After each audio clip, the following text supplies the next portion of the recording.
Saudi আরবে এক আদালত হয়েছে। আদালতে দুই ভাই ঝগড়া করছে। এক ভাই বলছে মাকে আমি রাখবো, আরেক ভাই বলছে না মাকে আমি রাখবো। দোনো ভাই ঝগড়া করছে মাকে ঘরে রাখার জন্য।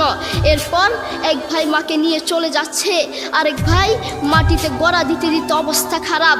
সৌদি আরবে আদালত হয় মা বাবাকে ঘরে রাখার জন্য, আর আমাদের দেশে আদালত হয় মা বাবাকে ঘর থেকে বের করার জন্য, ঠিক কি না? যুবক, তোমাকেই বলছি, তোমার বন্ধু তোমার আপন নয়, তোমার বউ তোমার আপন নয়, তোমার শ্বশুর শাশুড়ি তোমার আপন নয়। এই পৃথিবীর বুকে আপন হলো তোমার মা এবং তোমার বাবা। করোনা আসার পরে প্রমাণ করে দিয়েছে কে আপন। এক মেয়ে তার মাকে ফোন করে বলছে, মা আমার স্বামীর করোনা হয়েছে। মা বললেন সাবধান, তার কাছে যাবি না, আমি সকালে সিএনজি পাঠিয়ে দিব, তুই টপ করে সিএনজিতে উঠে যাবি। এটার নাম দুনিয়া, এটার